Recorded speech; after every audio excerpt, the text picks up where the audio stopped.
এখন পুরো বাংলাদেশের বিভিন্ন শিক্ষা প্রতিষ্ঠানে হোক স্কুল কলেজ কিংবা বিশ্ববিদ্যালয় আমরা একটি জিনিস লক্ষ্য করছি যে আমাদের যারা শিক্ষক রয়েছেন শিক্ষকদেরকে একটি বাধ্যতামূলক পদত্যাগ করানোর একটি ট্রেন্ড চালু হয়েছে।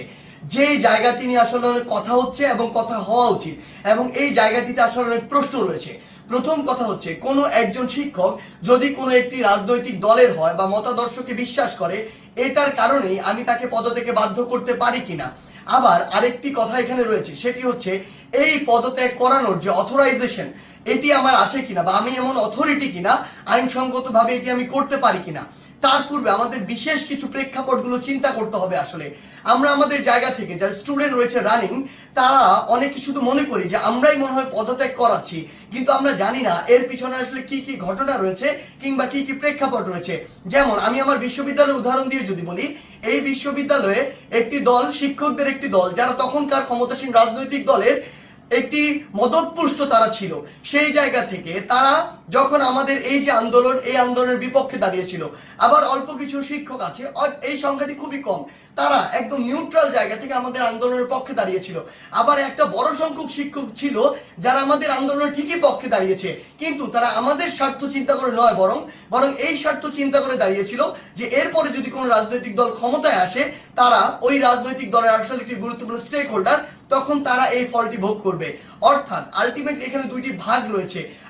আমাদের এটি মনে করার কোনো কারণ নেই যে আগের যে দলটি ছিল, যারা আমাদের বিপক্ষে ছিল, তারা বাদ দিয়ে সবাই আমাদের পক্ষে, বরং ব্যাপারটি এমন নয়। আমরা যদি স্কুল কলেজের ক্ষেত্রে এই বিষয়টি লক্ষ্য করি, তাহলে আমরা দেখতে পাবো হয়তো কোনো শিক্ষক হয়তো আওয়ামী লীগের রাজনীতির সাথে জড়িত ছিল, কিন্তু থাকে বলেই তাকে আমি পদত্যাগ করাতে পারি কিনা বা করানো উচিত কিনা। যে কেউ যে কোনো রাজনৈতিক আদর্শে বিশ্বাসী হতে পারে, কিন্তু আমার প্রশ্নটি হচ্ছে, ওই রাজনৈতিক আদর্শে বিশ্বাসী হয়ে তিনি কি ক্ষমতার অপব্যবহার করে শিক্ষার্থীদেরকে চরমভাবে বাধা দিয়েছেন কিনা, শিক্ষার্থীদেরকে হেনস্থা করেছেন কিনা, কিংবা শিক্ষার্থীদেরকে কোনো একটি বিপদে ফেলেছেন কিনা, এই বিষয়গুলো আমাদেরকে লক্ষ্য রাখতে হবে। ইভেনিং যদি তিনি এই কাজগুলো করেও থাকেন, তারপরও তার বিরুদ্ধে এরকম একটি প্রক্রিয়া পদত্যাগ করানোর জন্য যে বাধ্য করা, এটি আমি করতে পারি কিনা, এই অথরিটি আমার আছে কিনা। আমরা আমাদের জায়গা থেকে মনে করি এটি একটি নিয়মতান্ত্রিক আইনসঙ্গত প্রক্রিয়ার দিকে যাওয়া উচিত এবং এটি তদন্ত সাপেক্ষ হওয়া উচিত। আমরা যদি পিছনের কিছু ঘটনা আসলে লক্ষ্য করি, তাহলে কি বিষয়গুলো দেখব? আমরা দেখব প্রত্যেকটি স্কুলে আওয়ামী লীগ ফ্যাসিস্টের আমলে আসলে যে শিক্ষকরা আওয়ামী লীগের তোষামতি করে, তেলবাজি করে ডমিনেট করেছে, আরেকটি শিক্ষক ছিল, আরেকটি গোষ্ঠী যারা আসলে চুপ ছিল ওই পুরো সময়টুকুতে। এমনটি ভাবার কোনো কারণ নেই যে তারা নিউট্রাল ছিল, তারা তাদের জায়গা থেকে হয়তো এমন আরেকটি দলের ছিল যে দলটি তখন ক্ষমতায় ছিল না। এখন বর্তমান সময় এসে ওই শিক্ষকদের উদ্দেশ্য হচ্ছে উপরের জায়গাগুলোতে, প্রিন্সিপাল হোক কিংবা হচ্ছে প্রফেসর হোক কিংবা ভিসি হোক বা এরকম যে কোনো হেডমাস্টার হোক, যেই পদগুলোতেই হোক না কেন, ওই পদগুলোর ওই মানুষগুলোকে সরাতে হবে।